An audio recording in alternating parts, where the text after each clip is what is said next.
Qual é o certo? Alugar ou comprar casa própria? Sou Natália Arizoni e nesse vídeo eu quero te ajudar a entender o que é certo para ti. Já quero começar te falando que se tu está procurando a resposta definitiva, o jeito certo, se tu deve comprar ou alugar uma casa, chegou no vídeo errado, passa adiante. Não existe uma resposta definitiva, não existe certo e errado. Se tu ficar esperando ter certeza para daí decidir alguma coisa, não vai decidir nada. Eu fico apavorada com as pessoas seguindo alguém cegamente, tomando decisões da sua vida baseado no que alguém na internet falou que é o jeito certo. O que tem de gente que vendeu tudo, que colocou tudo naquele grande investimento que ia dar tanto de retorno, que o fulaninho do canal tal já tinha ganhado muito dinheiro e acabou perdendo tudo, não é brincadeira. Qualquer pessoa pode vir aqui, pegar uma câmera e gravar as mais absurdas bobagens com muita certeza, com muita confiança, e daí tu fica na dúvida se aquilo é certo ou errado. Cuidado, nada é tão preto no branco assim nas decisões financeiras. Eu, por exemplo, vivo de aluguel, mas isso é uma decisão que vira e mexe a gente está reavaliando e podemos mudar de ideia a qualquer momento. Esses dias mesmo a gente estava conversando sobre isso. Será que vale a pena a gente sair do aluguel e começar a dar uma olhada em casa para comprar? Aí a gente ficou conversando sobre a nossa vida, os nossos planos, o que a gente pretendia fazer e chegamos à conclusão que nesse momento, com a nossa situação atual de vida, não é negócio. Só que isso pode mudar, porque a gente está sempre conversando sobre isso e eu não tenho medo de mudar de ideia. Como qualquer decisão que envolva dinheiro, a questão não é só matemática, não é racional, não é sobre os números. Isso é só parte da decisão. Nesse vídeo eu vou falar primeiro da parte matemática, dessa questão de alugo ou compro minha casa própria, e depois eu vou chegar nas questões mais emocionais. Precisa analisar quanto pagaria de aluguel, quanto pagaria se comprasse a casa própria, por quanto compraria essa casa, quais seriam as condições, quanto pagaria de juros, por quanto tempo, quanto pagaria lá no final do financiamento, quanto teria para dar de entrada agora, se poderia ir amortizando ao longo para pagar menos juros. Isso é uma parte importantíssima da decisão e precisa ser muito bem avaliado. A grande maioria das pessoas que financiam uma casa não entende como é que funciona e depois se assusta quando alguma coisa acontece anos depois. Eu tenho uma cliente de mentoria, a Daniela, que percebeu que mesmo depois de estar pagando o financiamento dela há mais de 3 anos, com uma parcela alta de uns R$ 1.700, o saldo devedor dela só crescia. Aí a gente foi ver o que estava acontecendo, né? E foi um combo de algumas coisas. Uma delas é que teve naquela época do Covid uma vantagem que a pessoa podia parar de pagar o seu financiamento por X meses. Só que eles não falaram muito bem o que aconteceria com essas parcelas. E o que aconteceu foi que os juros que ela não pagou naquela parcela foram somados ao saldo devedor. E daí a dívida dela cresceu naqueles meses de isenção. Isso foi explicado direito? Claro que não. Na época parecia vantagem, só que depois teve consequências. E outro problema é que o financiamento dela tem correção pela TR. Isso é bem comum nos financiamentos, só que a TR andou bem altinha nos últimos tempos. Eu expliquei nesse vídeo aqui que a parcela que tu paga do financiamento, parte vai para pagar o banco, pagar os juros, e parte vai para pagar a dívida, o quanto tu pegou emprestado. Mas na tabela Price, esse tanto que vai para pagar a tua dívida começa bem baixinho. E o que estava acontecendo no caso dela é que essa correção da TR era muito grande e acabava sendo maior do que essa parte que ia para pagar a dívida dela. Então, a cada mês, apesar dela pagar 1.700 de parcela, a dívida dela só ia crescendo. Mas financiamentos também tem uma vantagem que é tu poder dar valores extras, fazer uma amortização e esse valor sai direto do saldo devedor, sem gastar com juros, diferente da parcela mês a mês, né? Um outro cliente, o Rafael, acabou de decidir que ele vai fazer uma amortização todos os meses de R$ 5.000 no financiamento dele.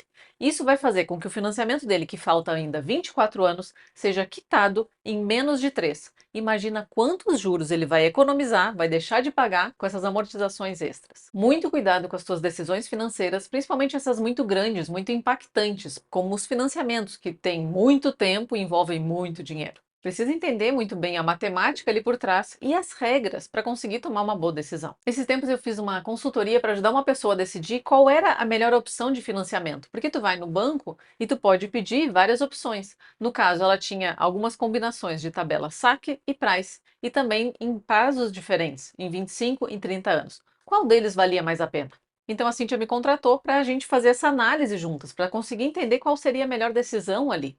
Ela queria financiar 220 mil e tinha esse combo dessas 4 combinações: saque price, 25 e 30 anos. A primeira coisa que mudava, obviamente, é o valor da parcela. E a gente precisa olhar com muito carinho para o valor da parcela, porque tem que caber no teu orçamento. Não pode ficar muito com a corda no pescoço, tem que dar espaço para imprevistos. Então precisa sim olhar com muito cuidado para o valor da parcela que vai ficar. Mas tem que ver também quanto que tu vai pagar no final. E no caso dela, a pior opção fazia com que ela pagasse no final 600 mil. E a melhor opção fazia ela pagar no final 450 mil. Uma diferença no final de 150 mil. E a gente nem está falando aqui da correção da TR, como no caso da Daniela, que pode fazer o teu saldo devedor crescer, né? Ou seja, cuidado com essa lógica de escolher só pelo tamanho da parcela. Isso pode fazer com que no final tu pague 150 mil reais a mais, como no caso das opções ali da Cintia. Precisa pegar várias opções, simular, fazer conta, ver quanto que tu pagaria de aluguel, quanto que tu pagaria no financiamento, quanto pagaria de parcela, quanto pagaria no total. Seja chato. Pede simulações, faz testes, entende como as coisas funcionam para escolher bem e arrepender menos. E olha o vídeo do financiamento para conseguir entender melhor essas regras, né? E eu sei que tem muita gente aqui na internet falando que é bobagem comprar, que o melhor é tu investir o teu dinheiro, ele vai rendendo aquele dinheiro, daí tu paga aluguel com isso, ainda fica com o valor original. Mas aqui tem outras questões. Uma delas é que tem muita gente que não consegue juntar dinheiro, que não consegue ir investindo todo mês e deixar o dinheiro quieto trabalhando lá, que junta um valor e já começa a se coçar para onde é que vai gastar esse dinheiro. Tem muita gente que não constrói nada, a não ser que tenha um boleto forçando essa construção. Então, nesse caso, pode valer muito a pena tu trocar o boleto do aluguel pelo boleto do financiamento. Mas além dessas questões mais racionais, tem a parte emocional. É o teu sonho comprar tua casa própria? Tu gosta, tu quer ter o teu canto ou a cada X tempo tu enche o saco e quer se mudar? Essa cidade, esse bairro, tu te vê morando aí pelos próximos anos? Por exemplo, eu e meu marido, a gente percebeu que a gente tem um ciclo de 5 anos. Não é racional, não é escolhido, mas começa a chegar perto dos 5 anos, a gente começa a pensar em mudança. A gente ficou 5 anos no Rio, a gente ficou 5 anos no Paraná e agora fechou 5 anos no Rio Grande do Sul e a gente está se coçando para se mudar. Dessa vez não é de cidade nem de estado, mas a gente está louco para mudar de casa. Mas eu me conheço, eu sei que eu me acomodo. Então, se eu tivesse comprado a casa lá no Rio ou no Paraná, será que eu estaria aqui hoje? Nunca saberemos, né? Mas eu não me sinto pronta para fincar essas raízes, nem para me desfazer de parte dos meus investimentos para conseguir dar uma boa entrada nessa casa. A gente precisa se conhecer para tomar decisões boas com o nosso dinheiro, decisões que a gente não vai arrepender depois. Alguns dos meus valores são segurança e liberdade. E ter dinheiro é uma coisa que me dá tanto segurança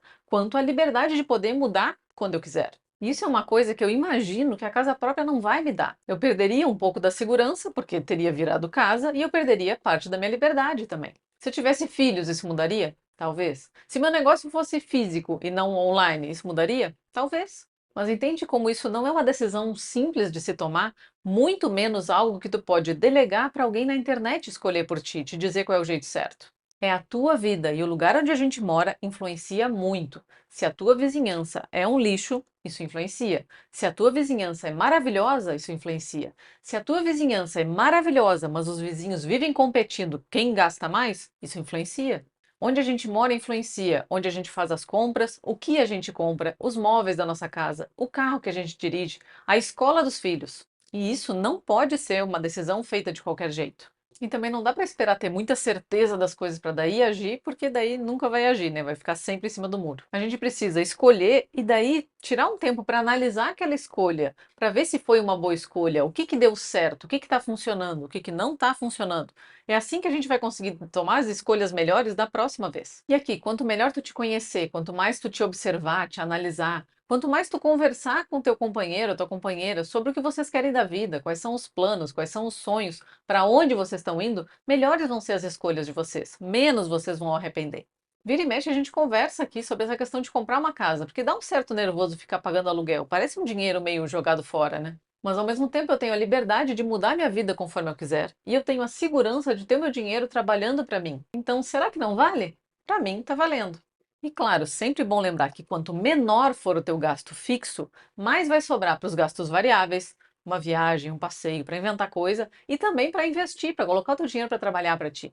Então, se tu pode pagar um aluguel de 5 mil reais, que tal olhar para um de 3 mil e ter esses 2 mil reais todos os meses para investir e também para aproveitar mais? Dinheiro parece ser das exatas, mas tem muito mais que o racional nas nossas decisões financeiras. Então, não tenha preguiça de pensar, de avaliar, de analisar, de ser chato, de pedir várias simulações, de fazer conta, de conversar. É isso que vai fazer com que tu tome uma boa decisão. É a tua vida e tu pode escolher viver de acordo com os teus valores, com as tuas vontades, mesmo que isso não seja o certo de acordo com outras pessoas, mesmo que essas pessoas sejam teus pais ou alguém na internet. Então, boas análises e boas escolhas. Ficou com alguma dúvida? Escreve aqui nos comentários que eu te respondo. Se tu gostou desse vídeo, não esquece de deixar teu like, te inscrever no canal e até a próxima.